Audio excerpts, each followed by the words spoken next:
Hello, hello. Yes. Hey, welcome everybody. It's good to see you. Good morning. Happy weekend. Yeah. So I'm Axel, if you don't already know, from Get Speaking English, and we are going to do a crossword. I'm gonna do a crossword. You guys are going to help me. Anybody here is going to help me.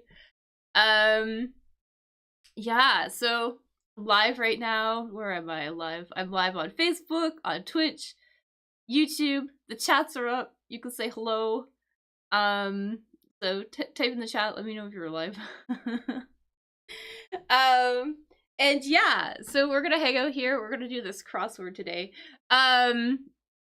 This actually is not today's crossword. I was looking at today's crossword, and it was filled with a lot of trivia and a lot of obscure words and things like that, and I didn't think it would have been a very good crossword to do with everybody. So this is actually the crossword from Monday or Tuesday, I think, one of the days that I didn't stream on. So yeah, so we're gonna do this one instead. But either way, yeah, we're gonna go through this. So what's gonna happen is I'm gonna lead the conversation. I will let you know what questions we're gonna work on when, things like that. We'll be able to discuss any of the vocabulary, things that come up along the way. I will give alternative clues, images, things like that, hopefully to help you arrive at the answers, and then as we get the answers, I will put them in the crossword and we will complete it that way. So it's a fun little interactive project, so feel free to contribute, put out your answers in the chat, ask questions if you'd like as well. I love when people ask questions, and feel free to participate as we go along, so that would be really fantastic. And hopefully we will learn a lot of interesting, or at least we'll review a lot of really useful vocabulary and phrases and things along the way. So yeah, so it's gonna be super great. I do have a few rules though about how this is going to work. So my first rule is do not cheat. So don't use the internet to go and look up answers and things like that. I know that it's really easy to Google some of these. There are even websites dedicated to providing the answers to these crosswords. We're not going to do that though. I think we are smarter than that. We should be able to get through this just by using our brains. I will let you know if I want you to go look up something, but for the most part, I think we'll probably be okay. So don't use the internet. Another thing too is, don't ruin it for others. So don't jump ahead and start talking about questions that we haven't discussed yet. Don't throw out answers to things we haven't looked at yet. Also, if you happen to be a native English speaker and you've discovered this, please note that I'm doing this activity with people who are learning English as a second language. So we are going to be reviewing vocabulary, phrases, and things like that along the way. So don't ruin it for them either, okay?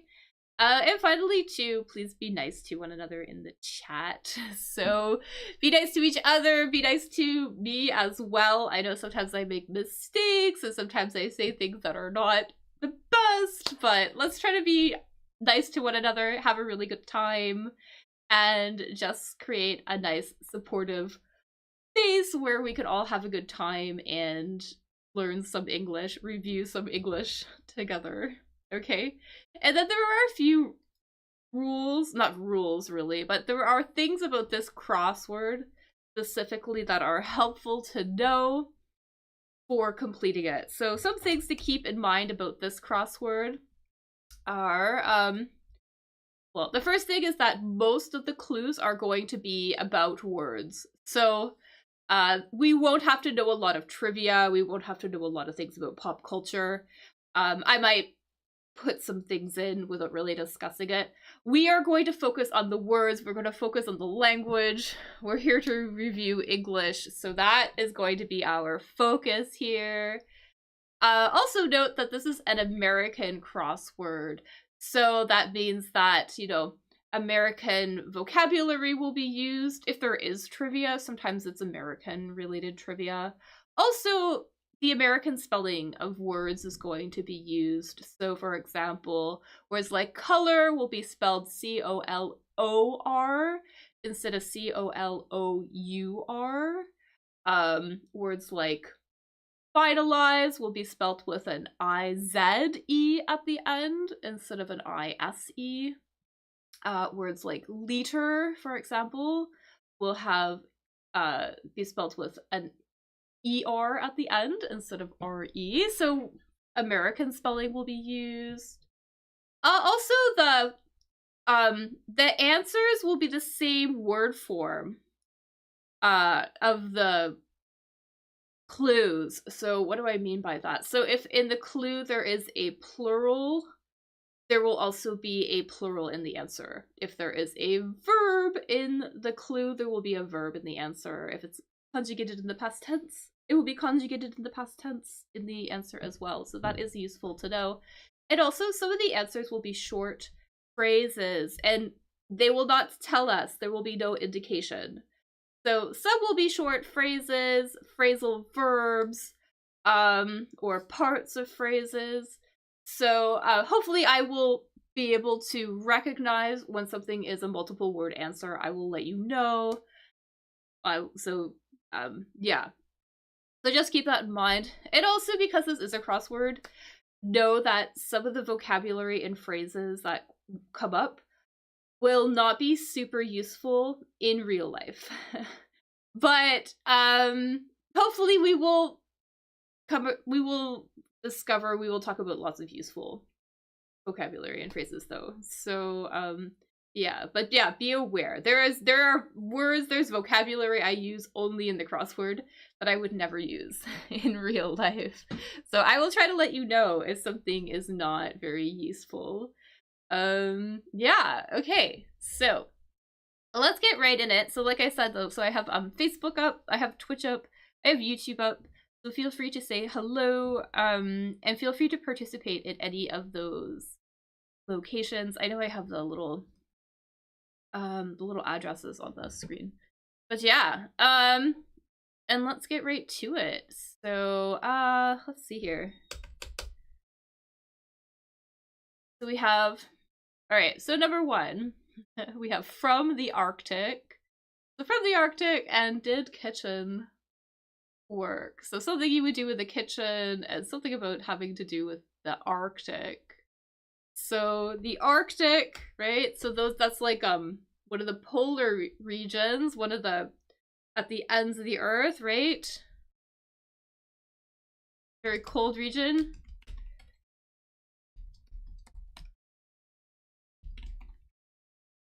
At the ends of the earth. Okay, and we are looking for, I suppose we're looking for an adjective, maybe? That we would use if you are from the Arctic. So if we were describing something from the Arctic. It was 5, right? An adjective, yeah. That describes something from the Arctic.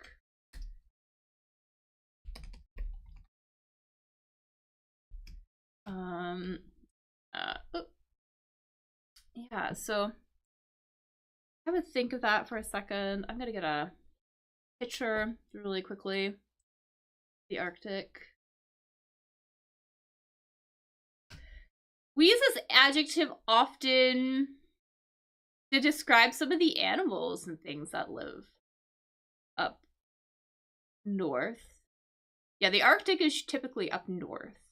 The north end, the northern pole of the planet, and then there's like the Antarctic bottom. But yeah, basically this region here, you can see here. Canada, right here. I'll give you a little bit of a hint. This word, pretty sure it starts with a P. So we're looking for a word adjective that starts with a P. I think it's both. We would use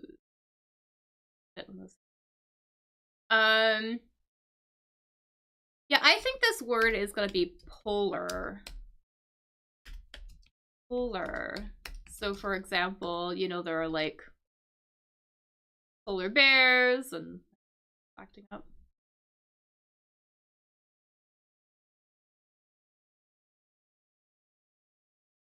Like some computer problems. I should have rebooted.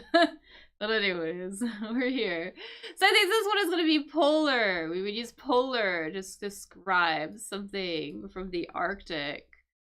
So, you know, there are polar foxes, polar bears. You might get a polar fleece jacket, for example. You talk about, you know, polar winds and things like that, polar currents. Anything that comes from the Arctic, we might use polar to describe. Okay. And we're gonna come back to this did kitchen work thing because I don't think this is gonna be an obvious answer for us. Oh, let's see what we got here. So okay, let's do this one. So a guitar blaster. Guitar blaster. What does it mean to blast? It starts with an A. We have 3-letter word. Here, sometimes we would use blast to describe playing music very, very well. Like you would blast the radio or blast the stereo.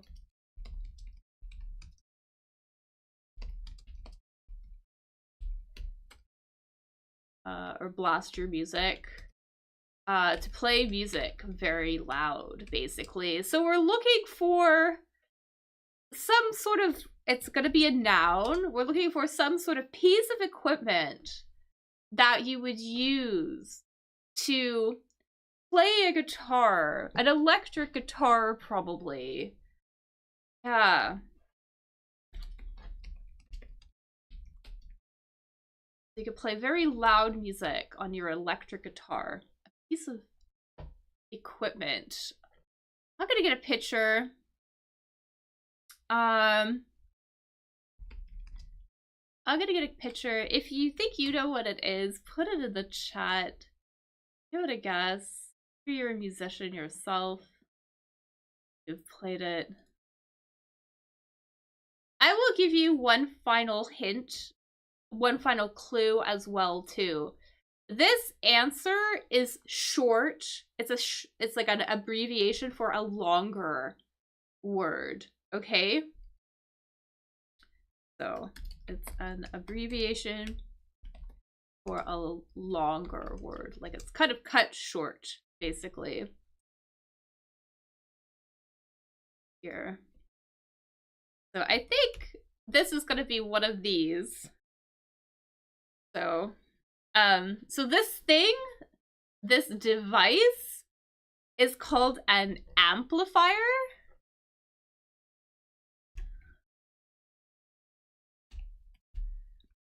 This is an amplifier. And we would call it an amp for short. So amplifier, amplifier, and this is going to be an amp. So our guitar blaster, we would use the amp to blast our music, to play it very, very loudly. Yeah, and you would need an amplifier, definitely, if you were playing an electric guitar, because otherwise you wouldn't be able to hear the music. Okay, all right. What else is here? So we have a warring group. That'll be new for us. Finishes last. Finishes last. Summer in Paris.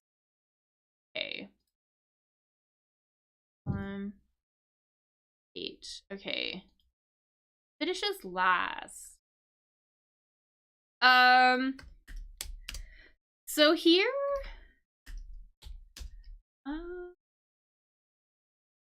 we're looking for a verb And we can see here that I think this is going to be a verb. Might be a noun, but looks like what's going to be a verb. So let's put the S here so we can see that it's conjugated. We're looking for a verb, basically, that would mean... So maybe if you're in a competition... So a verb you'd use to talk about a competition if you were, you know, the last person to finish.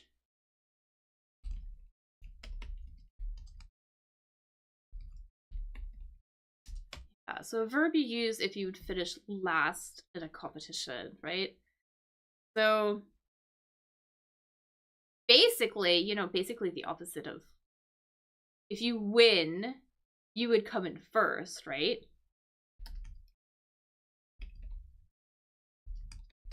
So if you win, you come in first, but then obviously not everybody can win, right? Only one person typically wins.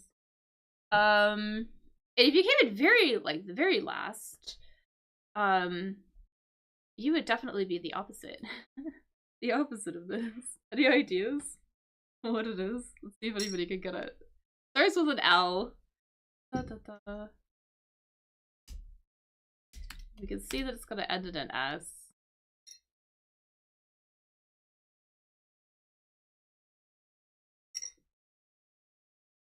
I think if you are at the very, very last, you would lose, right?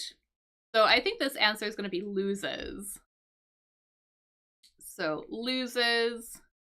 Yeah, so let's put that in here. Alternatively, I'm just gonna put this out as a possibility. Finishes last. If you were the person that lost, you would be a loser, right? So it's possible that this is actually going to be loser as well. But let's put loses for now. See how we go. We can change it later. Yeah.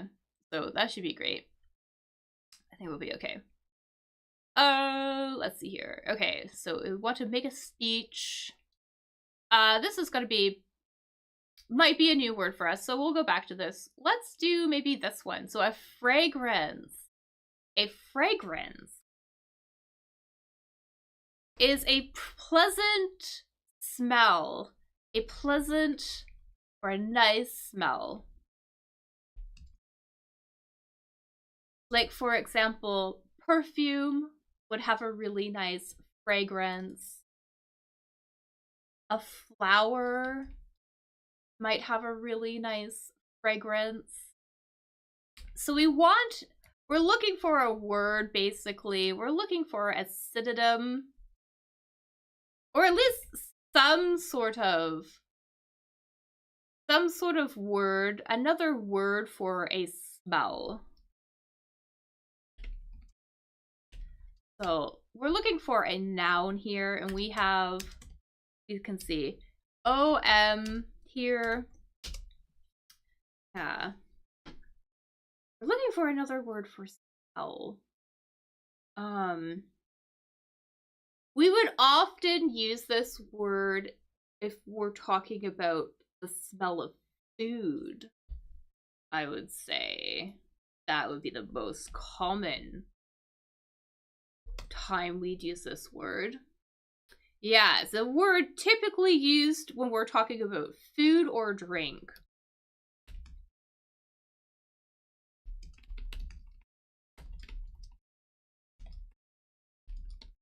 This word when we're talking about food or drink.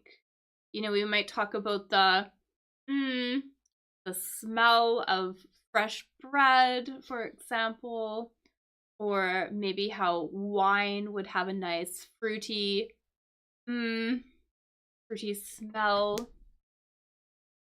I think this word is going to be aroma. So we would use aroma often to describe the smell of food or drink, and when it's a really pleasant smell. Okay? Yeah. So when it's really nice and pleasing, you know, we might say, you know, the bakery had nice aroma or something like that.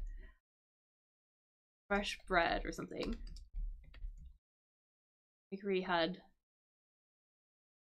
yeah, something like that. Had the aroma of fresh bread, right? So maybe they recently baked it and then you could smell it, and that's a really good smell. So, okay. Yeah, alright. Here. So we have summer in Paris. Does anybody here speak any French? You know what this is? I know we're here to talk about English, but every now and then there are foreign words that pop up. Put it in the chat if you know it. I know how to spell it. My pronunciation is gonna be terrible. No, I don't really speak French. This is gonna be like et or ete. I don't know. I don't know how to say it. Anyways, this is gonna be this. Let's see what else we can do here. Okay, we have did kitchen work. We can see that this is the past form of a verb. So if there's a past form of a verb in the clue, we know that there's going to be a past form of the verb in the answer. So I'm going to guess that there's a D here. Whatever this is here. And I think this is going to be a new word for us. We're gonna talk about this word first, I think, and then we'll come back and we'll talk about the word. But yeah, let's, what else we can do here? We're gonna do this one. So I know the word Warren group, like what is that? This is a new word for all of us, I think. But a warren, so in English we will have names for groups of animals, right?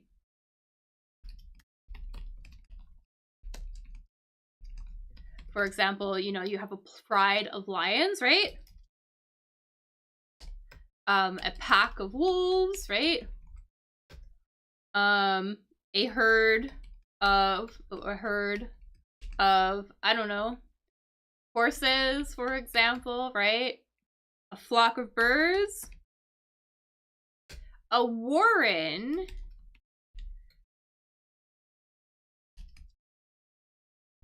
as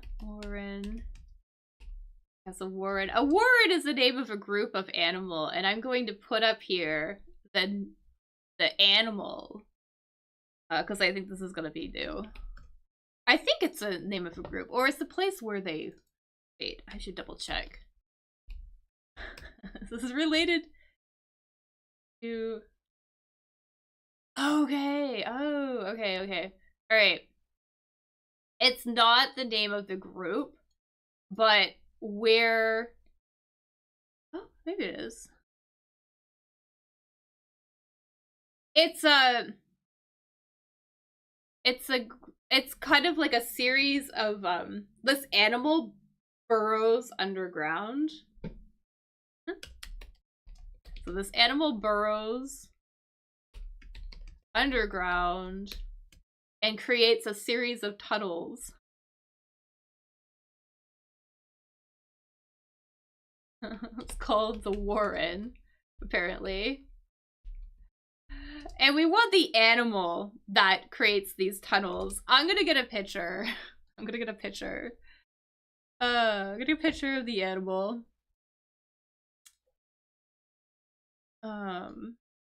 Get a picture of the animal. This animal here burrows underground. So they dig underground. These little tunnels, they will live underneath there. And yeah, any ideas what this is? Put it in the chat if you know. These little fluffy guys are called. We can see here that it starts with an R. R-A something something something something. It looks like there's an S at the end of it.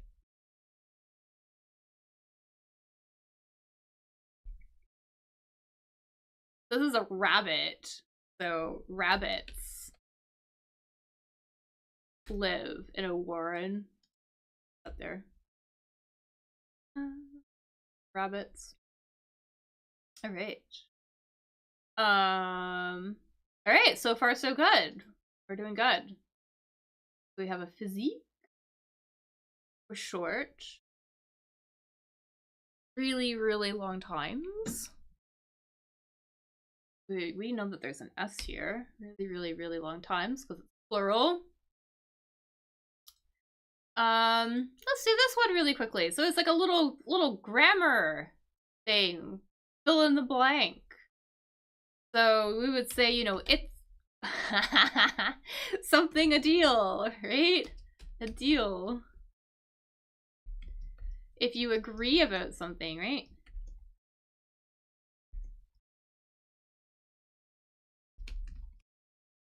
Maybe when you agree to a negotiation, right?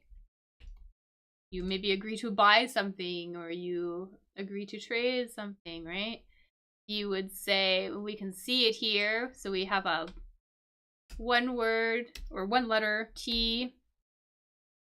We have like this S here. I think this is a contraction. Oops. Oh. This. Any ideas what this word or what this letter is going to be? To fill in that blank.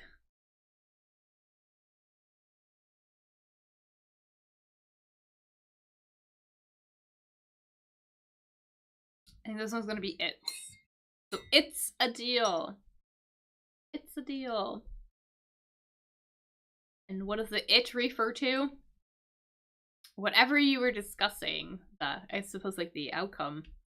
You know, the price that you decided on, or the deal, basically. Yeah. All right. So it's a deal. Let's do it. That's what we would say. All right. So this is a funny one. Talk about this one. This one here, 19. So I think most of us would read this word as minute, right?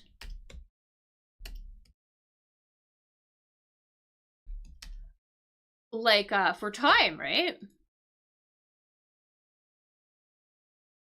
So, you know, talking about like 60 seconds. There's 60 seconds in a minute, right?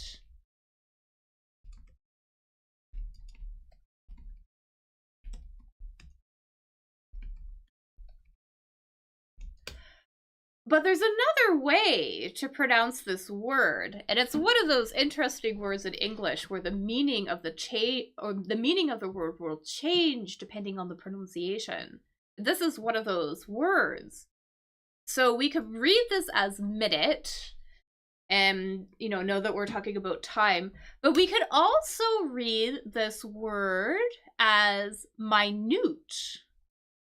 So minute. So, and minute is, if something is minute, this is an adjective. And this one's a noun. But if something is minute, it is very, very, very small. So, you know, you might have a minute quantity of something, or a minute amount of something. So the pronunciation is completely different. And I think this one here is basically a synonym for something very, very small. We're looking for a word to describe something very, very small.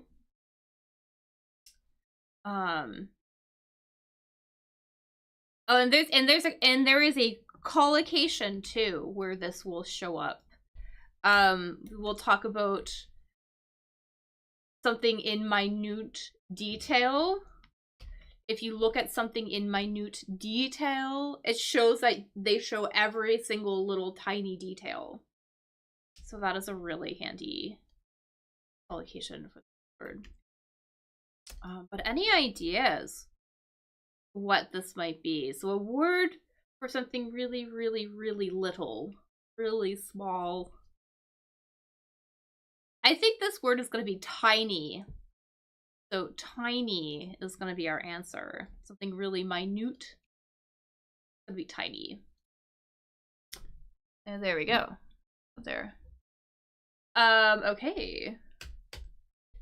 Been good. See. Really, really long times. We'll come back to that. Let's do this one. So, fate. We're looking for basically a synonym, a noun that means fate. What's fate? Fate is kind of like, you know, some people believe that, you know, our future is kind of almost like it's planned or something. That, you know, there are maybe things that kind of control what happened to us. They're outside of our power, I suppose, but you know, there are things that kind of control our behavior, our future. That's kind of what fate means, you know. Here's an official definition of fate. The power, you know, that some people believe causes and controls all events, so that you can't really change what happens, right? So we're looking for a word that also describes that. So we have D something, STI something, something. A similar word.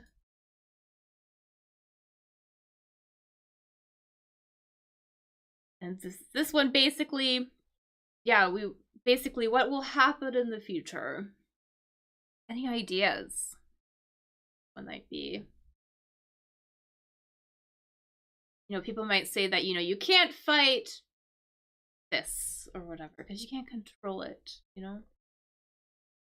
Or, you know, it was your, this thing here, it was your, this word to do that amazing thing that you did. Something like that.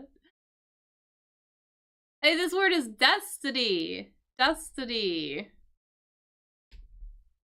Destiny, basically your, you know, the intended outcome of your future or something. A lot of people might try to control their destinies, you know, we all want to determine or control our own destinies. Yeah, so, you know, talking about that future, like what you'll do in the future, that'll be destiny. So, sort of another word for fate here. Synonyms.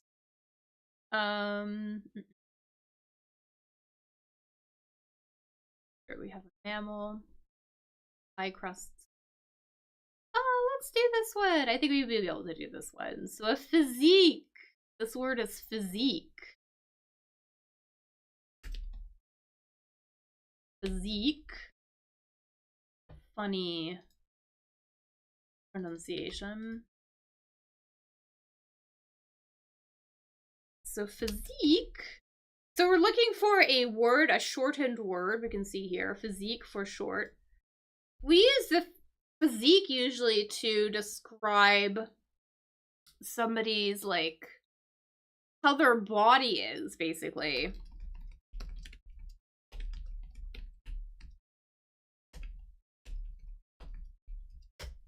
So what their shape is like, you know, if they're very fit, maybe they're very muscular, right? Or maybe they're kind of overweight, right? Maybe they're very tall and lanky, so extremely thin, right? Or maybe very slender. maybe a bit bulky, kind of larger. And there's a short word that we would use for this. I think that this is going to be bod. So you would talk about somebody's bod, somebody's physique, like that. So their body, essentially. Oops. Bod. So I'm gonna put that in there. Bod. Got that. All right. What else can we do here?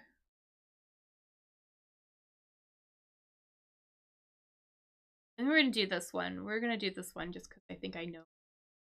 I'm gonna put a picture up on it. So we want a red fruit. For a red fruit.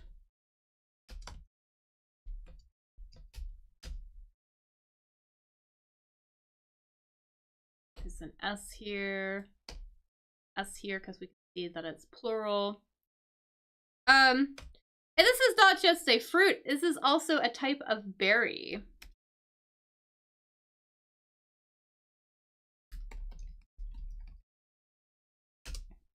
They're pretty common. I think they're pretty common in North America. I don't know how common these are in other. But if you think you know it, put it out there. And I'm gonna get a picture. And let me know if these are common in your country. They are common here. They actually grow in the wild here. So I'm in Canada, if you don't know. I'm in Canada. And yeah, some of these grow in the wild, like in the bush next to the forest, basically. I think this answer is gonna be this guy. These guys. This fruit, type of fruit, or this berry. This is called a raspberry. This is gonna be a raspberry. There we go. I'll put raspberries in here. I love when I get a really big long word because I always feel like the long words are the hardest ones. So it's very satisfying to do the long. Yeah, so those are raspberries. Common here. You can often pick them near the forest or near the woods. And they kind of grow on these bushes. They grow on bushes. And get them here. Okay, yeah, so I said that we would come back to this one, this word, because I thought that this would be a new word for us. So we have here paired. Pair. To double check. The pair is yeah, if you pair it, like to pair a fruit or vegetable means that you remove the skin. So basically you remove the outer layer of it. So you would pair apples, for example. Or, you know, you could pair carrots, pair potatoes. And I see this word most often used to describe the knife that you would use for that activity. So I'm gonna get a little picture here. It's like one of the little tiny, the small knives. So one of those smaller knives you would use for peeling, you know, potato or vegetable or something like that. This is called a paring knife. So that little knife, yeah, little knife is called a paring knife. And that's probably the most common way I see this word used. So, yeah, so that's a fun one to know. And here, this one here, make a speech. Orate, we might say orate, but this is not a very common word. So we're not gonna worry about this one. Yeah, okay. So, like some pie crusts. I don't know. We have a mammal from Madagascar. So Madagascar is a country, African country, right? I think Africa. My geography is not always that great. We have screw up. Okay, make damp. Playground game. Okay.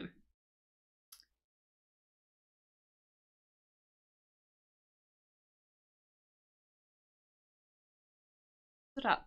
Let's do this one. I think we can do this one. So, stood up. This is the past form or the past participle of the word stand, right?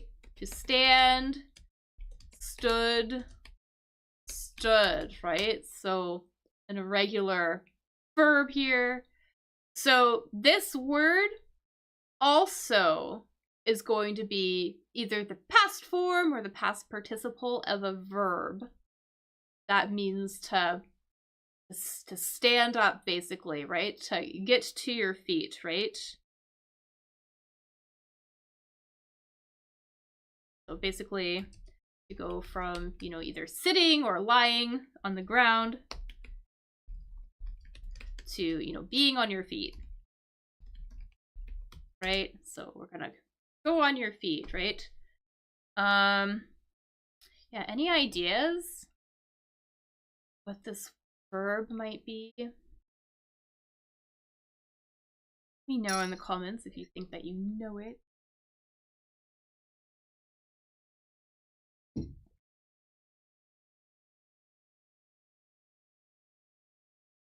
I think this one is going to be, so I think, I mean, you know, you might say rise, right? To rise to your feet, right? But obviously that is not long enough. We need a little, I guess, risen, maybe?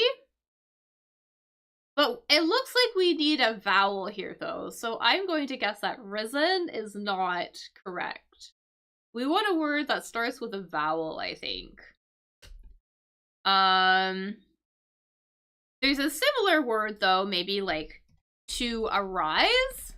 So to stand up, right? So you would arise, you would get on your feet, right? And then the past, because we did it in a past form, right? So arise, to arise. It's gonna be arose, or so arose, or is that right? Arisen? I think so. I should double check. Rise, arose, arisen. Pretty sure.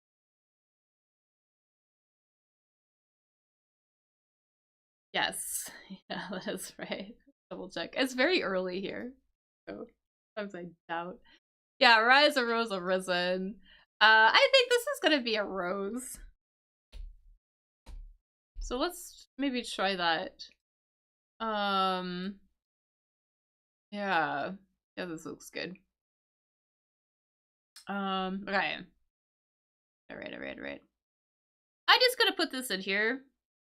This is really only a word that I see used in crosswords. It's not one that I would necessarily use in real life, except for maybe maybe in kind of one little, I could think of one little thing that people might say.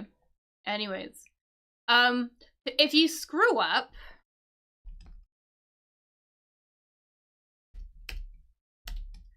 that basically means to make a mistake. To make a mistake.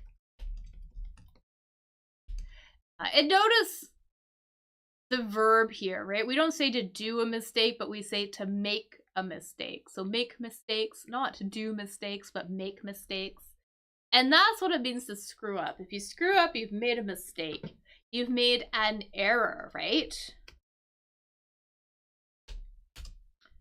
So again, you make an error. You don't do errors, right? And there's like this root word that error comes from, which is actually a verb. So to err means to make a mistake. And like I said, like this typically I would only use this in the crossword. There is one little phrase that people might say sometimes. They might say, to err is human, so to make mistakes is a very human, natural activity, or not activity, but a natural thing that you would do, right? You have to make mistakes to learn, right? So yeah, so people will say, you know, to err is human. But yeah, that means to make a mistake. So I wouldn't really, otherwise I wouldn't really use that in my like speaking, but that's what it means. Basically make a mistake or do something error. High crusts. Actually, I think I know what this is. We're not gonna, we'll talk about it, maybe. Finish it. See. We have biol or chem. So, like I said, the words in the answer give us a clue about the words in the answers. So here we can see, so biol, it's shortened, right? It's an abbreviation, or chem, right? So this answer is going to be an abbreviation. So let's keep that in mind. This here, biol, is short for biology.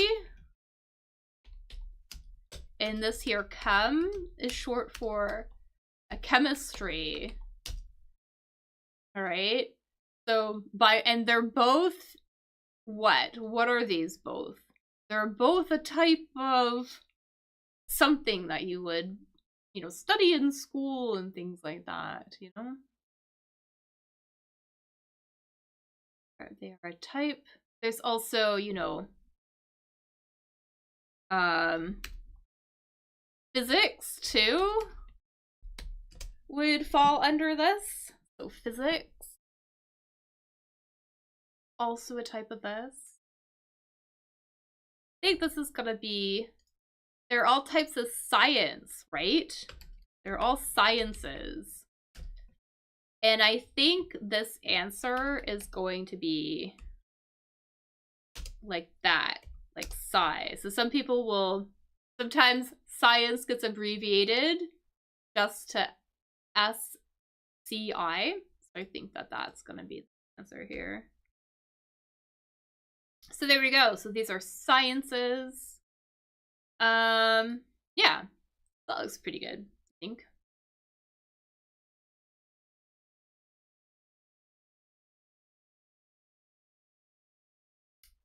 Be cautious.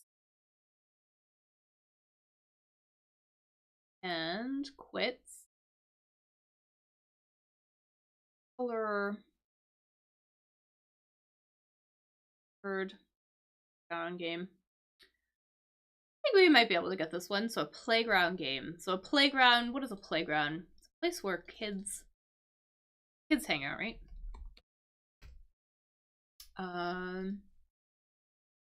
Kind of a park, right? Get a picture of a playground. Well, here is so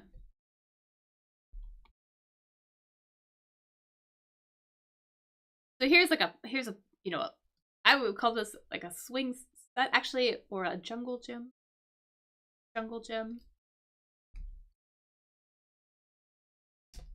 In a play set or in a playground, right? So kids would go to the playground, they would play. You can see a swing. I think this is a swing set. You can see in the back. We have slides. So we can see there are a bunch of slides, right?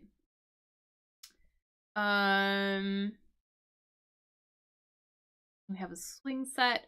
Anyways, there are games that kids will play. And there's this one game in particular where kids will run after each other, right? They will run after each other and they will try to touch each other.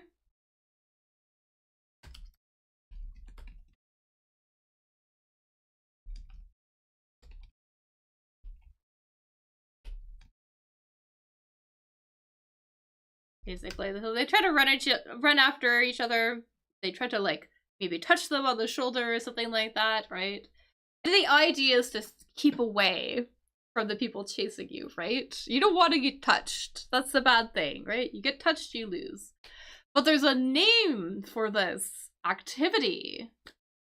There's a name for this game. Does anybody know it? So 3 letters, right? That game where kids will run around trying to, you know, tap or touch one another. Yeah, any ideas? This game is called Tag. So it's called Tag. Oops, Tag.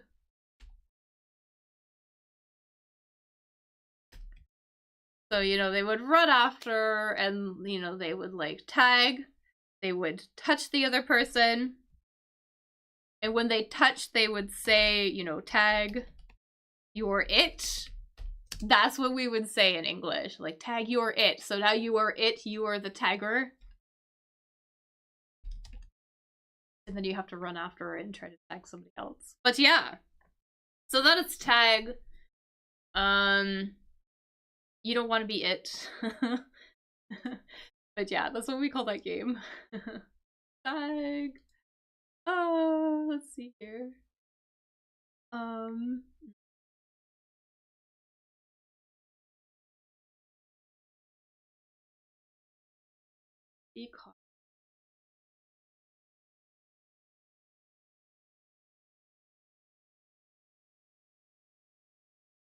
Okay.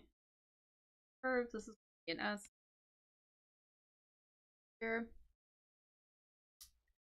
This might be a new word for us. This is a good word for us, or at least there are related words that are really good for us to know in our vocabulary. Okay. So, to make damp. What does it mean if something is damp?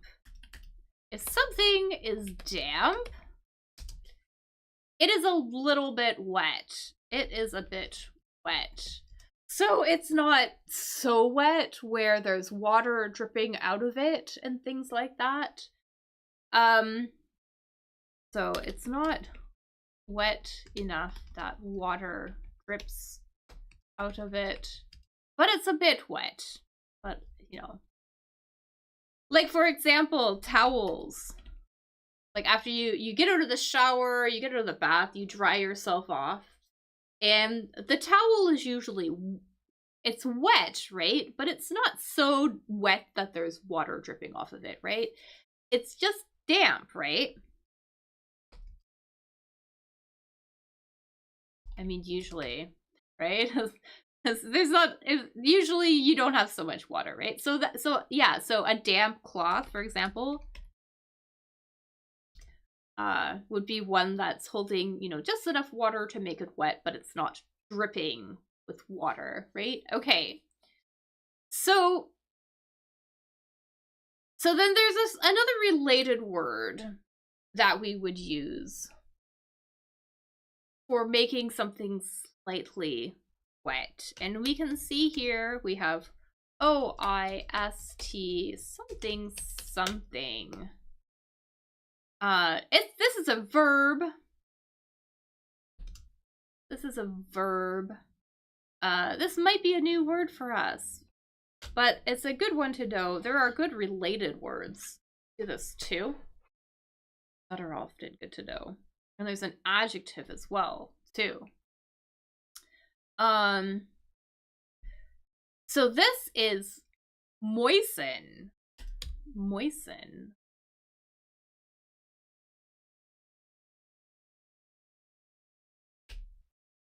Yeah. So you would moisten something. And notice, yes,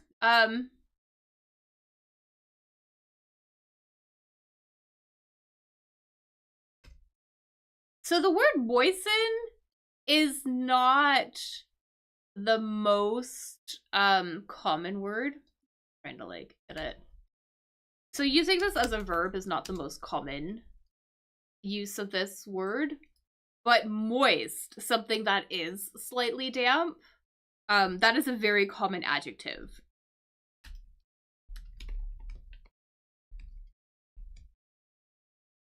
Something moist is slightly damp. And you can see here that when I pronounce this, when I said moist, you can hear the T. So moist with the T. But here, you notice I didn't say the T. There's no T here. So it's just moisten. Moisten. So moist and moisten. Fun, right? Anyways, there's also another, so, you know, something slightly damp can be moist. Also, we would use moist to describe food sometimes. So a cake, for example,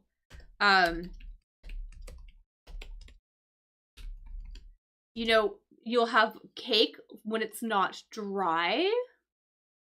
So cake that is not dry, for example, where it's like it's really soft and it has a nice texture, we would describe that as moist.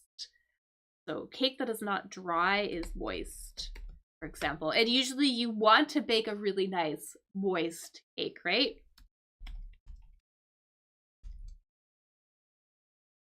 Because it has a nice feeling on the mouth and things like that, right? So yeah, so that's a great adjective for describing food, definitely.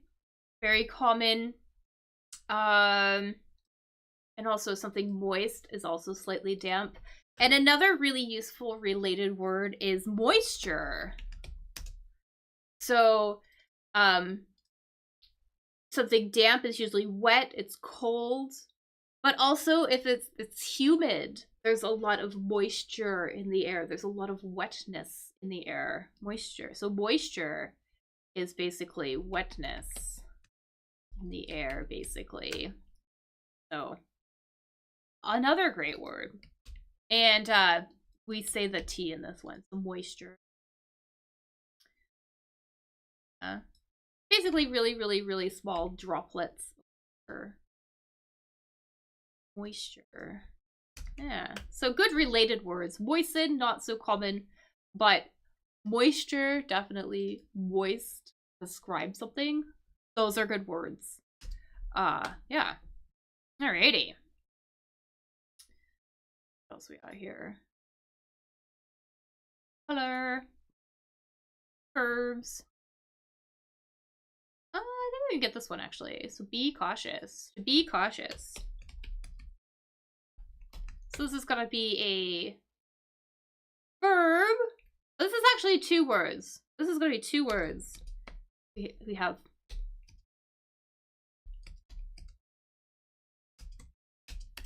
two words here. Answer. Try to make it obvious. So what does it mean to be cautious? You're very, very careful, right? To be cautious means to be extremely careful, right? You don't take any risks, right? Or maybe you have something that's very delicate, that's very fragile. You want to, you want to handle it in a way that you don't break it, right? So we might say that you would use care for handling such things, right? You might use care or handle something. We would also say that, to handle something with care. Another very useful collocation. Yeah, you want to use care when using certain things. That's what's going to be. Okay. Small. Seabird, we're not gonna know that. We might know this one though. So quits. Quits. So what does it mean to quit? To quit. Kind of means to stop doing something, right? And I think this word we use mostly, or this answer, we use mostly when talking about work. We're talking about jobs here. So this is a word that we would use talking about jobs, talking about employment. Okay. E-S-I-G something S. You can see, so it's a third person, singular, right? So there's a word, we're looking for a word about jobs, employment. There is a word that we would use when you decide to leave a job.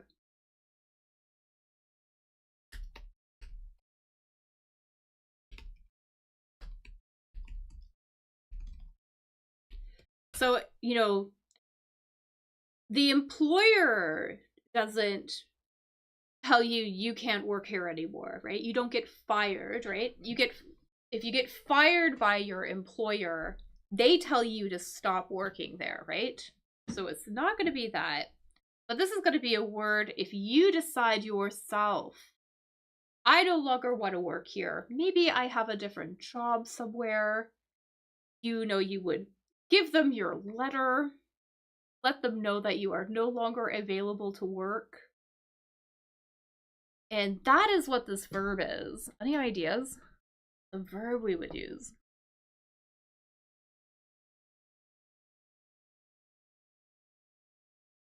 Yeah.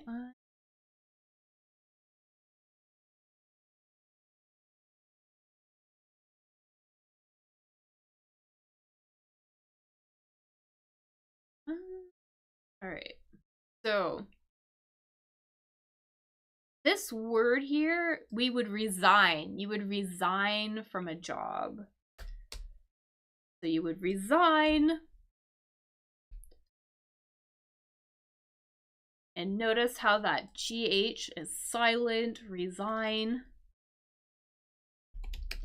That basically means that you leave your job, you step down from your job. You know, I mentioned how you give your letter, that official notice.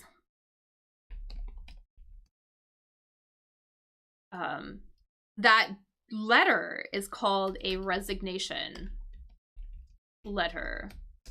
So your official notice. They'll always say you need to leave notice.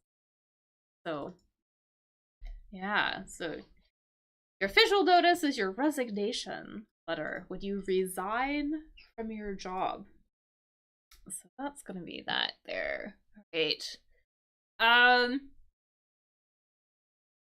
And I think this little mammal, so a mammal is an animal. Is an animal. You know, you could think about different living beings. They're kind of separated into different categories. So you have fish, right? There's like fish, there are birds, there are reptiles, right? Amphibians, right? So fish, birds, reptiles, amphibians. These are all like slightly, like they're different enough that they are different sort of categories due to biology and things like that. And then there are mammals, right? And mammals are categorized by being warm-blooded, they have a spine, have vertebrae, they have hair on their body, they typically give birth to live babies. Anyways, we're looking for a mammal in Madagascar, an African mammal. And I think that this answer is one of these guys. I'm just getting a picture. This is one of these. One of these little cute guys. This is a lemur. A lemur. So that's gonna be a lemur. And we can see here he's covered in hair, he's covered in fur. Warm-blooded. So they regulate their body heat, unlike some of these other ones. Yeah. And I know I said that I would come back to this one, so the pie crust. So pie crust is that outer shell that you would make a pie in.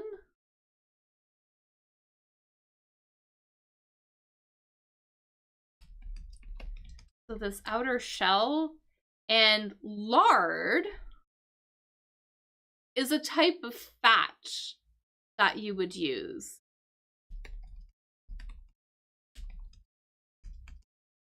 So it's similar to butter or oil. Butter or oil.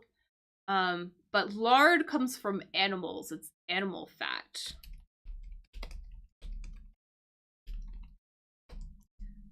So butter, for example, oil is like a fat. Yeah. So lard is a type of animal fat that you would use in pie crusts. So it's a very common ingredient. So that's what lardy means, if you were wondering. Okay. What else do we have here? Let's skip around here, maybe.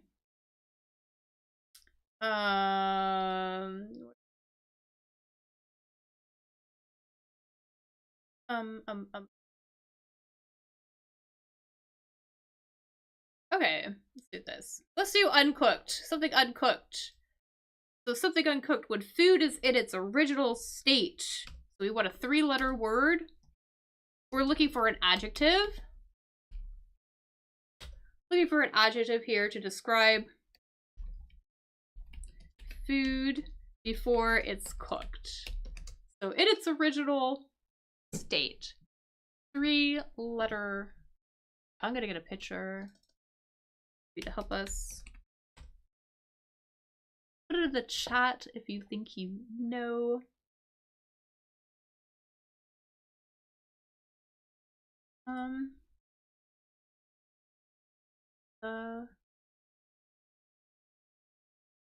Some people, you know, actually prefer eating this way. Completely uncooked food. It's going to be, these vegetables are kind of like that. They're uncooked, right? But also we could use, you know, meat, right? Too. We would use this word to describe it before it's been cooked. So here, for example, here is a bunch of uncooked meat, right? We would also use this word for that. This is going to be raw, I think. Thing uncooked is raw.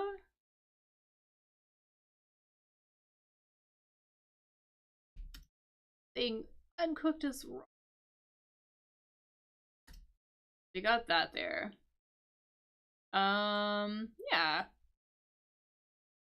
Good. So, raw, and then in the past. I think this is going to be an adverb, and it's a very common adverb. Means in the past. I just checked. So an adverb, that means in the past. And we use this all the time. This is a common adverb. Use this, so we use this adverb all the time when using simple past. All the time. Constantly gets used. You know, like For example, I'm gonna do a sentence and you fill in the blank. We are all going to know this. You know, I went to the mall 3 days, something. Like, what word gotta go in there? 3 letters. Let me know if you know. I'm at it.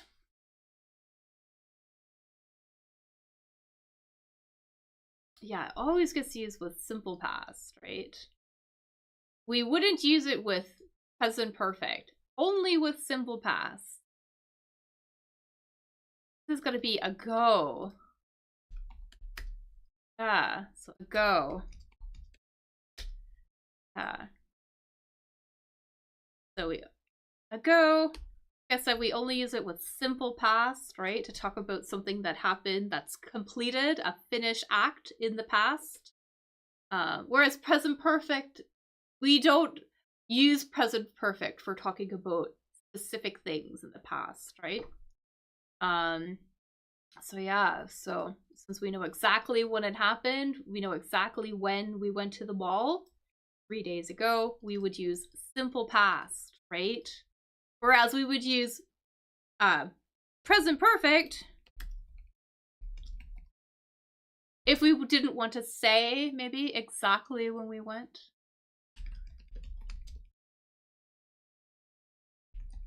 So we don't give details, right? You know, I've been to the mall recently. I might say something like that. I've been to the mall recently. We know that it happened, but we don't know when, right? So we want to use words like, we want to use simple past, right? Or specifics. When we talk about a go, that's very specific. But we would use present perfect if it's not, basically. Yeah, so keep that in mind. What else do we have here? Oath. I don't know. Chili need. Chili. So a couple meanings for chili. I mean, there is like, well, okay. There's like peppers, but chili is a food, right? Type of food. I'm going to get pepper. It's kind of like a soup. A very thick soup. Very warm, right? Chili, in case we're wondering. Kind of a thick soup. Sometimes spicy. Or hot, right? Sometimes spicy or hot. Might have chili peppers in it. Example. But there's often one ingredient in particular that we use that gets put in chili. And see if you might know what it is. See if you can take a guess. We have 1, 2, 3 mystery letters, NS. Something you might add to chili.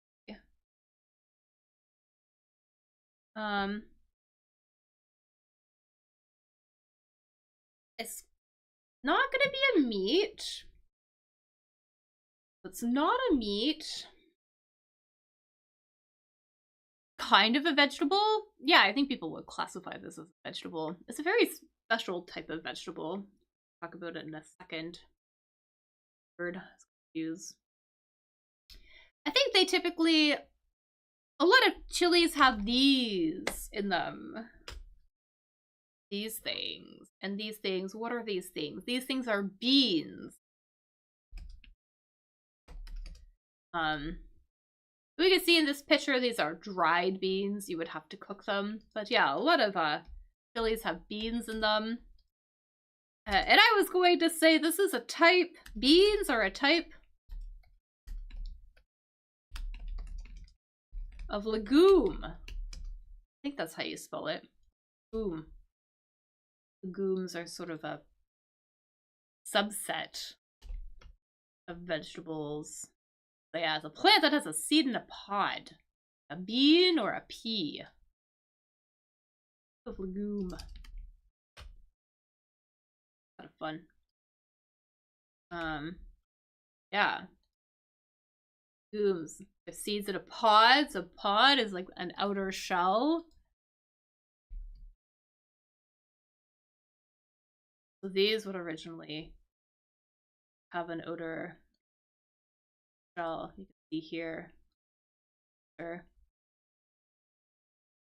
You can see how these peas, they have like the individual little peas, and then this outer shell is the pod. Notice pod.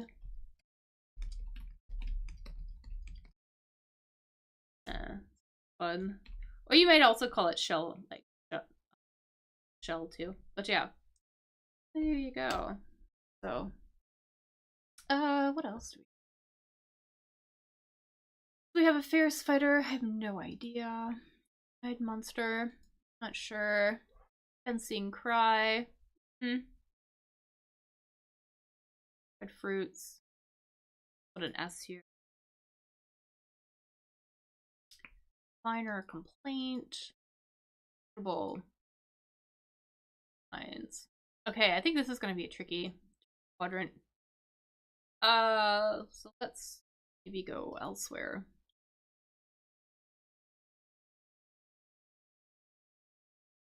See, I think I know what this is. But this is gonna be a math term. Does anybody do math in here? This is like yeah. This here, the sum curve. So what is a curve? A curve is, it's not a, you know, it's not a straight line, right? But kind of like a line where it's kind of rounded. Basically, right? So basically a rounded line.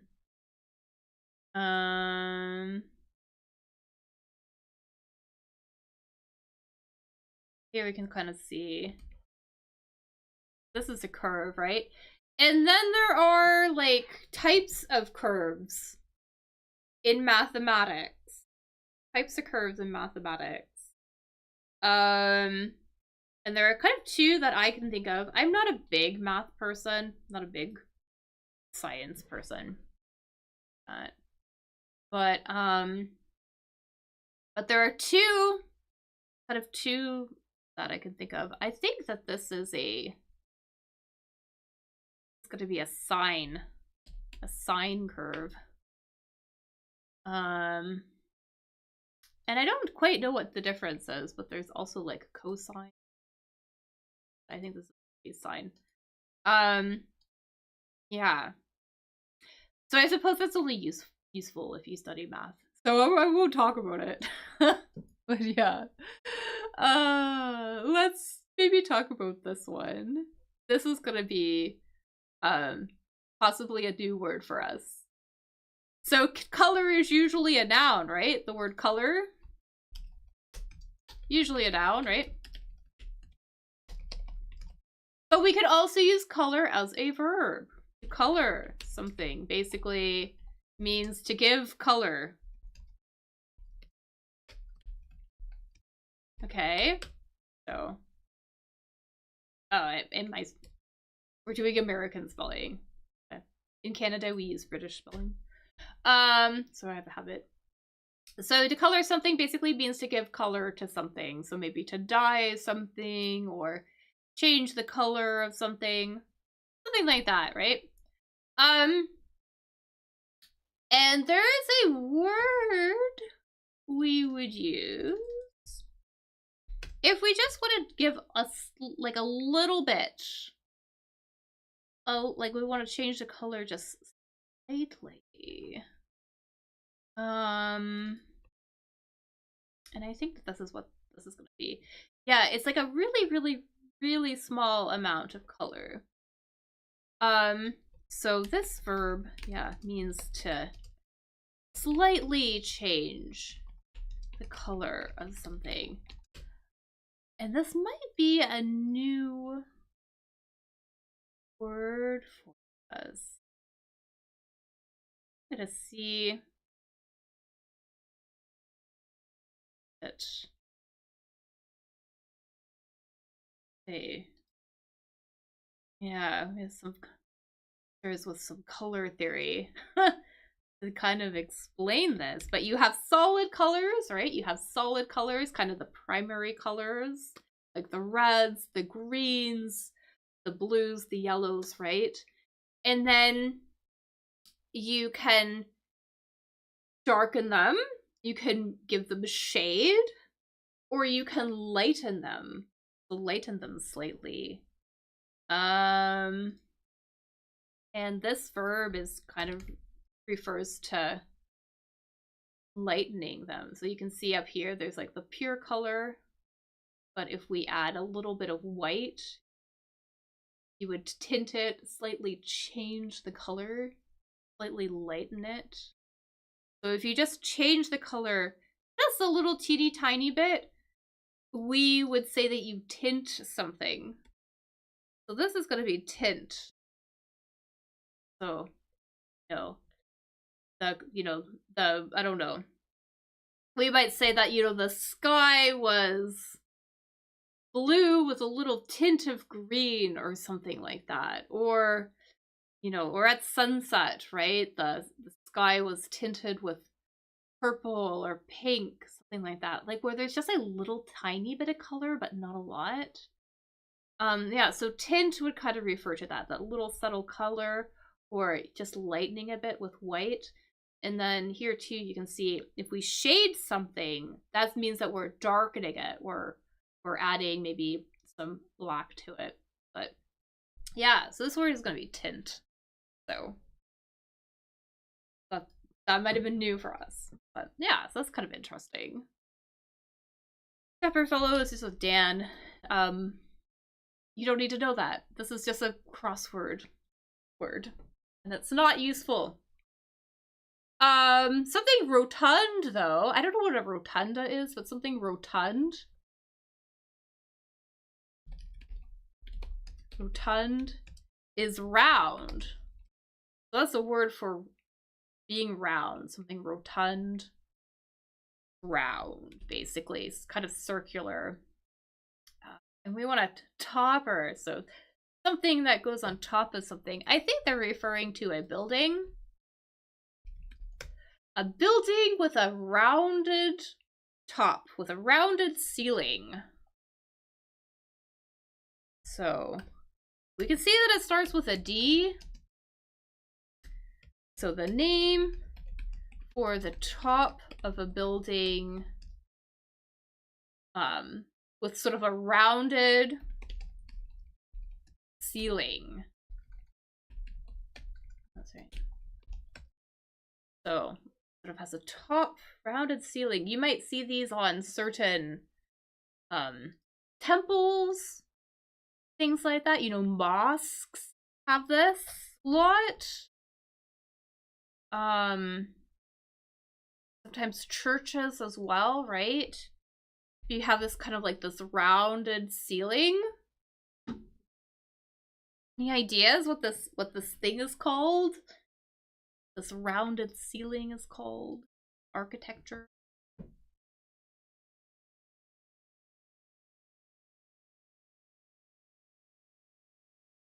Yeah, this is a dome. So I think this word is going to be dome. So we have our rounded, our rotund topper, our rotund ceiling.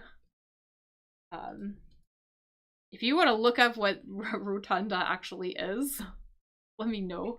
You put it in the comments. Because I actually don't know. But that's my educated guess for what this is. If you make an educated guess, it means that you basically you make a guess based on other information, other education, things that you know and things like that. Yeah. So that is my educated guess. My educated guess based on just the things I know in life. So that's a great little kind of collocation there, or phrase that we would use. Okay, so we have talkative, understand, Bordeaux buddy. We can see that this is a French word, Bordeaux buddy. So I think this word is just going to be ami, which is a French word for buddy, pal. A buddy is a friend. So a French friend basically is an ami. Have here. Port-au-Prince nation. I'll just put this in. I think this is Haiti. Haiti is the capital, I think, of, or Port-au-Prince. The capital of Haiti, I think. Alright, let's put that in there. This is gonna have an S, I suppose. Maybe. Yeah. Operated. Okay, let's do this one maybe really quickly. Operated. Operated means that you used something, and we can see that there is a past, this is a past verb, right? So operated basically means like, maybe like to use or make something function.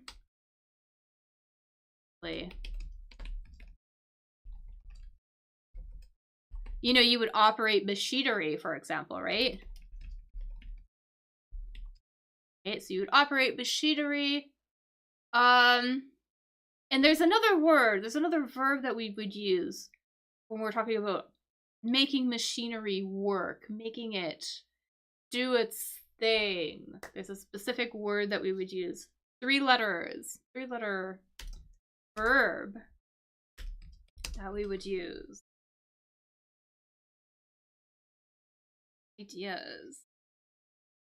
You know, you would start it up and do its thing.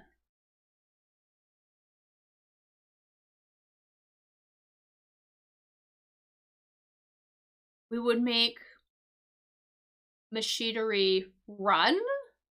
I think this word, so run, right? And because this is the past, I think this might be ran. Maybe. So we'll try this. Yeah. Try that, ran. Okay. Yeah.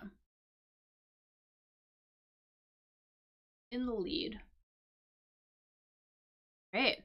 Okay, so in the lead. We're talking about a race, maybe?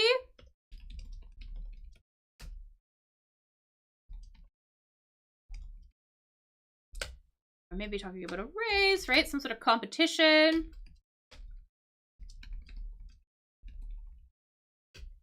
Yeah. So maybe there are, you know, we don't know if we're winning or not, right? But if you were, you know, in front of other people, we would say you are, where this is, I think. We would say you are this word of them, this adjective that means that you are before them, in front of them. Yes. Yeah. And a little hint, starts with an A. Sure. Yeah. Any guesses? Any ideas? I think it's going to be ahead. You are ahead of them. I think that's what this is going to be. Ahead. Ahead.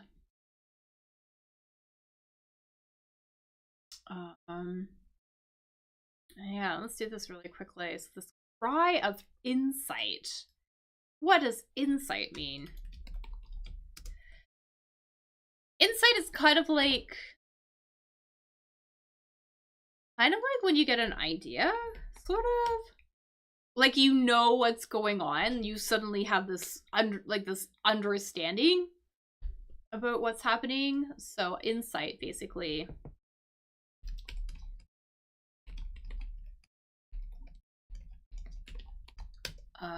Yeah. So if you suddenly have, you know, a moment where everything seems really clear, everything makes sense.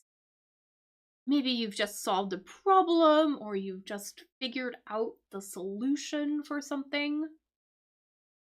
In English, we might have a little, like, a thing that we would say. So you have your moment of clarity. Everything seems clear. You found the solution. You might say, aha! Aha! It's all clear now. I know exactly what we're doing. You know, I found the answer. I know what it is. So, aha, I think this word is going to be aha. Yeah. Put that there. Oh, let's see what else here. And we have a slyly sarcastic. Slyly sarcastic. Something sly, kind of clever. Sly, though, it has a negative connotation. Like clever, but you know, kind of a sort of a negative word. So like you're really good at sort of maybe deceiving people. So you're like clever, but maybe deceiving, maybe like lie or something like that. So, and sarcasm, sarcastic. Sarcasm is like when you kind of like say marks meant to like things kind of to hurt other people's feelings. If that makes sense. You would kind of say things in a way that like maybe you don't quite mean them. Like, what is the definition? Right. This is a hard one to explain. Sarcasm, it's, yeah, okay, so sarcasm. There you go. So you use of remarks, use of words that clearly mean the opposite of what you mean. Usually used to hurt somebody's feeling. Or maybe also to, like, you just do it to be funny as well, too. You want to be a little bit clever.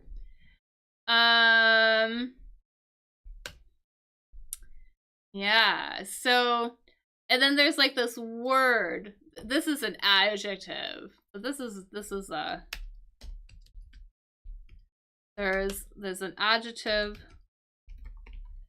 that we would use basically to describe making those kind of remarks, sort of unpleasant, really critical remarks.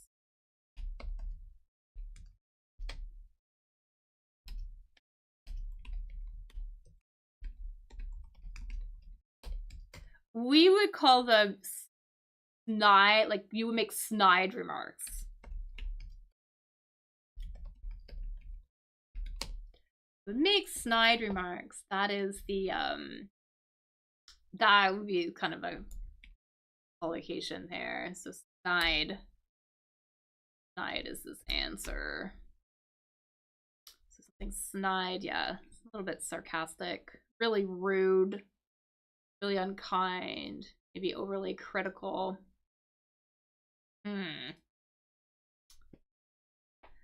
Oh, else. I have to go soon. Great. And critical asset. Something critical is really, really, really important. And an asset is kind of like an ability or something you have, or like a skill.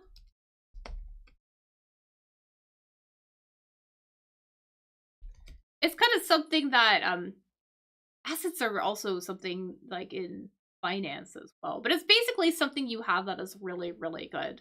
In this case, I think they're talking about like a skill. that is, you know, highly sought after. Like, it's valuable and highly maybe sought after. So people want it, right? And a critical asset, something critical, something extremely, really important, right? Or necessary, right?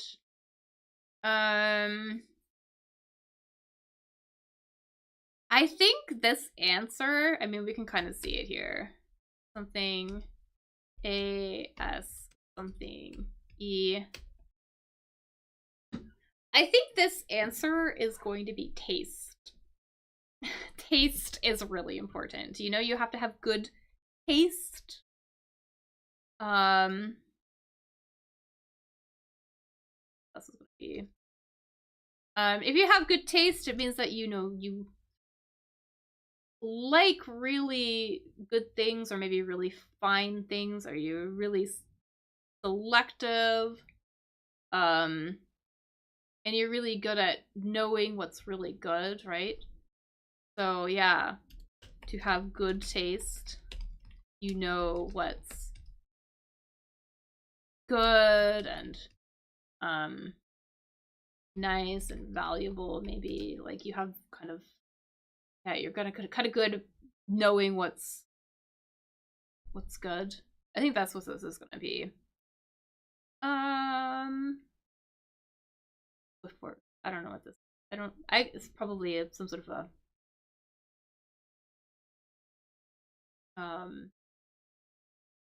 artistic thing. I don't. Understand. Oh yeah, let's do this then really, really, really quickly. So something you would say if you want to ask somebody if they understood something. So we have something, something, something, new word, that, question mark, obviously, right? So a phrase we would use.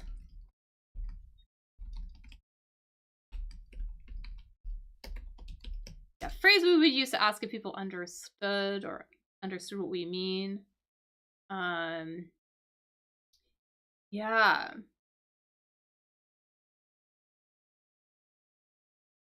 And this is a good one. We would say that we say this a lot. For example, you would say, you know, if you don't understand, you might say, you know, I don't, this verb, it. You know, I don't understand it, but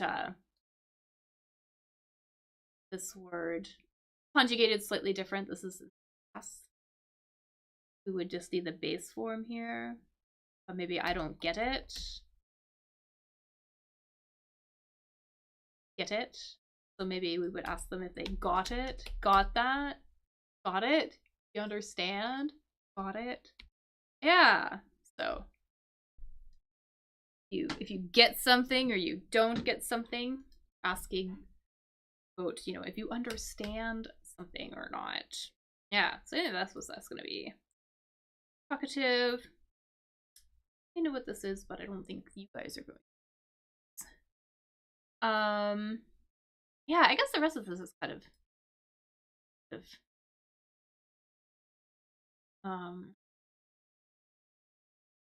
yeah.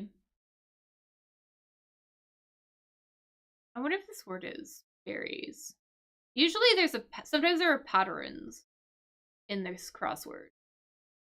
Like there will be maybe like the long ones will have a specific theme, or sometimes they'll have a similar ending, something like that. So let's put berry here, maybe. Because to gab, we can see here this word talkative.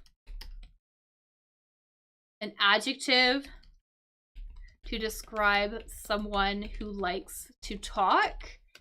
And gab, to gab, means to talk. So, you know, I was gabbing all night. They were gabbing on the phone. That my coworkers like to gab too much. I can't get any work done. So that's what it means to gab.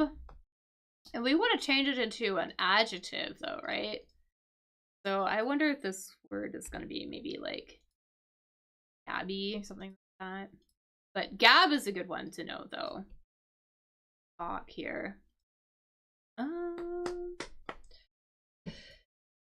red fruits. Red fruits. Yeah, so another red fruit, right?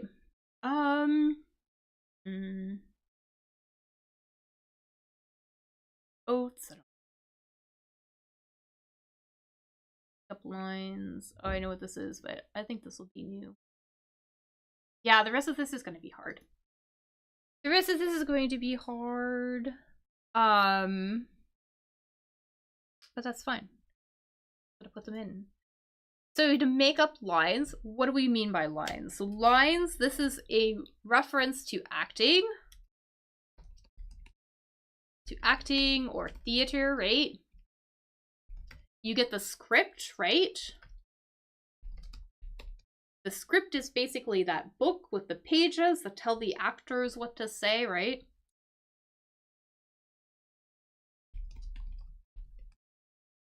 Right? And they have the dialogue, right? So the individual pieces of dialogue that everybody says, those are the lines.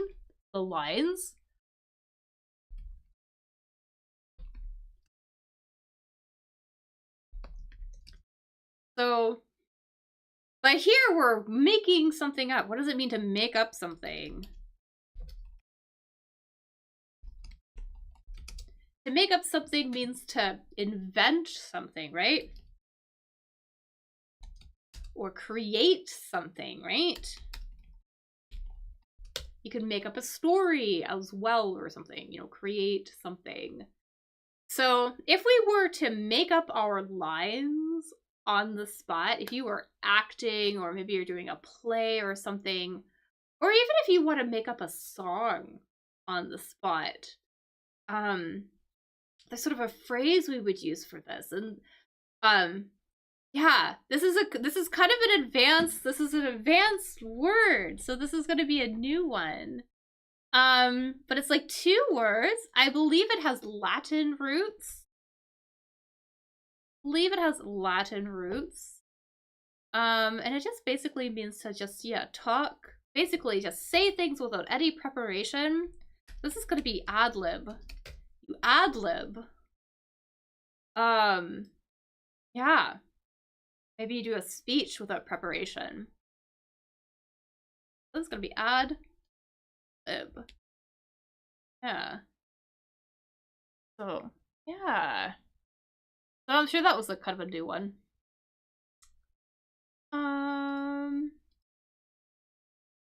Red fruits.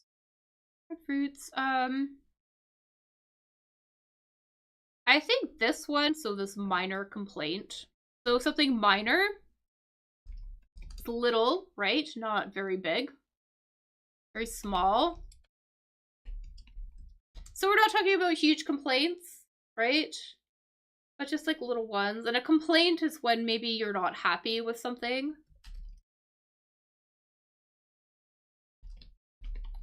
So you're not happy with something and then you talk about it. You complain about it, right?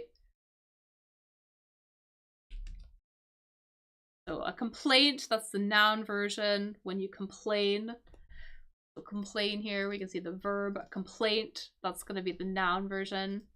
And if you have like little tiny little complaints, like little itty bitty ones, we might say that you nitpick. You nitpick about something. Oh, I suppose it's like one word. Apparently.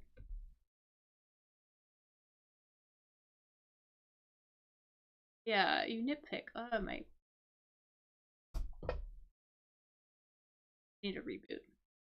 But yeah, if you nitpick, you find like little tiny problems in something. And they're typically not really important details. So they are not important problems, right? But they're really tiny, kind of really insignificant. But yeah, I think this word is going to be nit. You nitpick. It's going to be like a minor. Like, stop nitpicking. Stop nitpicking about what I'm doing. We might say, yeah, stop nitpicking. It's so annoying. You know, some people are always like, da, da, da, da, da, da, about every little thing.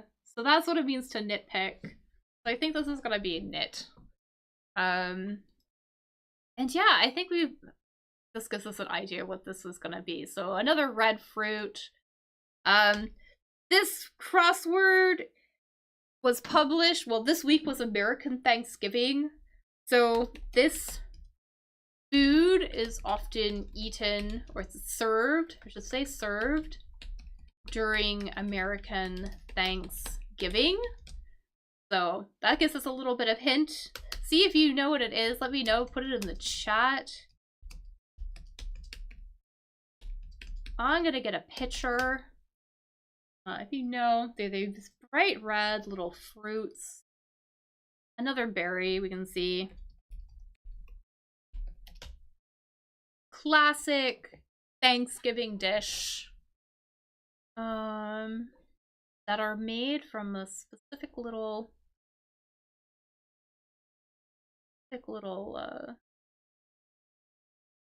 fruit. So here's the fruit. What they are. Some people also drink these. They're very tart. Very tart. Very tart fruit. And they kind of get like cooked down. Add a lot of sugar to it.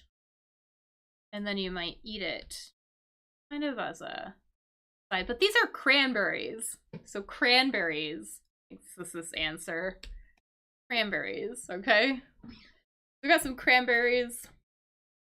Let me know if you like cranberries.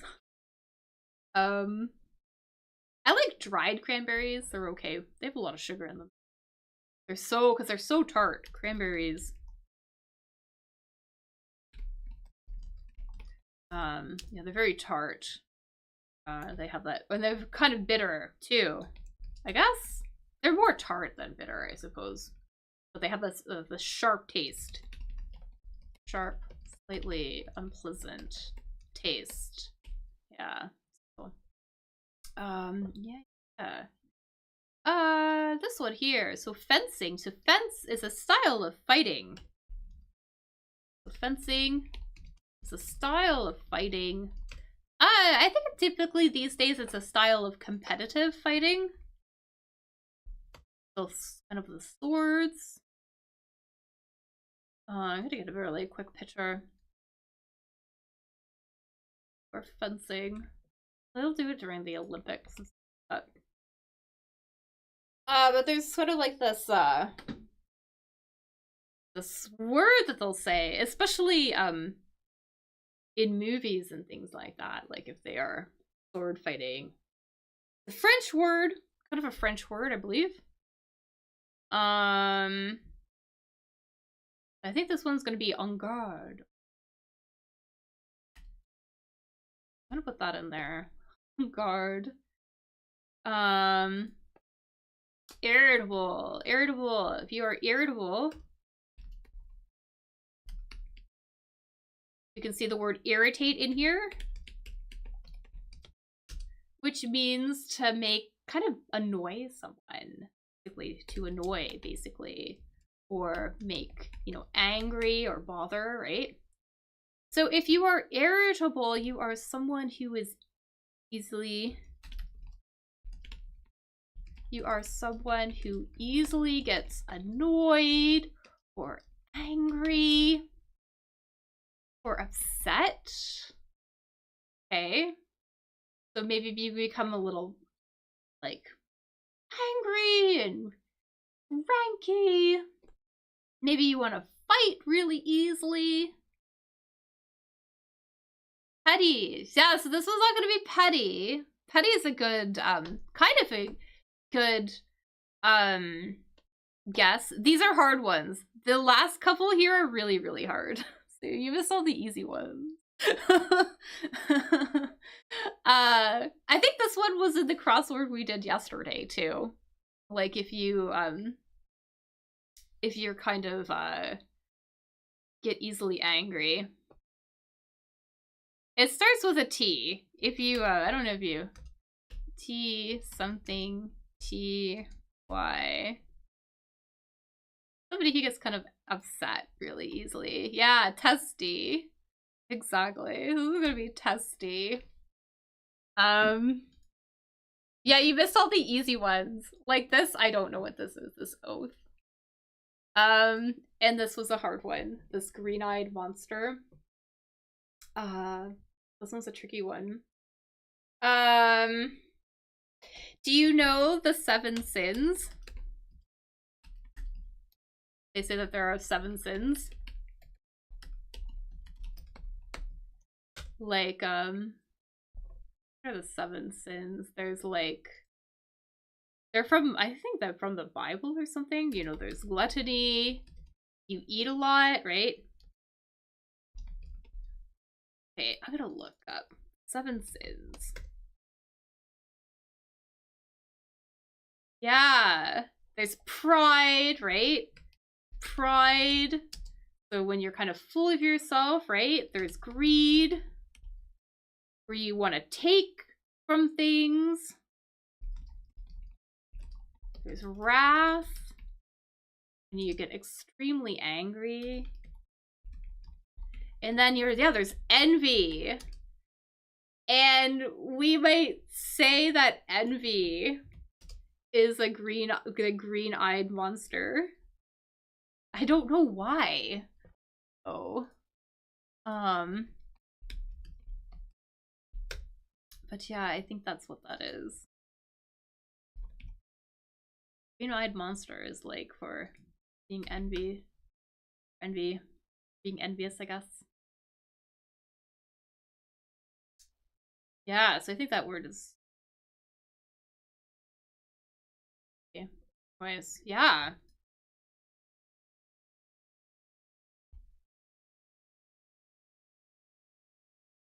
Oh, are we done? Oh, no, not quite. Okay. One more. I thought that was the last one. Sorry. Okay, and worry. To worry. We can almost guess what this is too. Oh yeah, maybe. Is it a Shakespeare reference? Yeah, I have no idea. Oh, I guess so, yeah. I guess you're right, from Othello. Yeah, okay. That makes sense then. Yeah, I didn't know that. Yeah. That's great then. Yeah, when I did this earlier, it came at the end. I was like, yeah. Okay.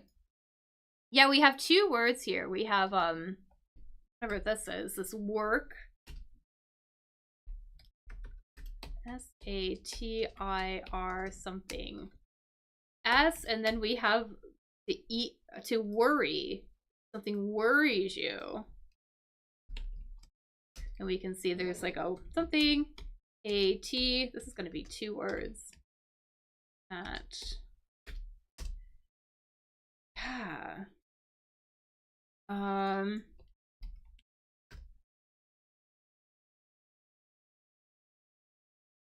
This one is kind of like a work. It's like a maybe like a play or a production, or I guess really anything, maybe like a book, a piece of writing or something. But it kind of criticizes people, or you know, life, the way life is, in a kind of a humorous way. I don't know if that makes sense. But it usually does it sort of to create sort of a political point, usually, or something like that. So, kind of like a way of criticizing people, or, you know, society in humorous, in a humorous way. So this is like a type of piece. Yeah, so you're really close. Really close. I think it's a satire. Satire. is that style. If something is satire, it's kind of written in a way that it's supposed to make fun of something. And then if you were worried about something, it might eat at you. Something. So, you know, it really ate at me. I was really worried about it. I think that's what this would be. So yeah. So here you go. Yeah. Well, thanks for the help there. Especially at the end. That was really great. Yeah. Hard ones at the end. You missed all the easy ones. But yeah. Okay. Anyways, I'll be back on Wednesday with another crossword. And on Tuesday, I have an article to read.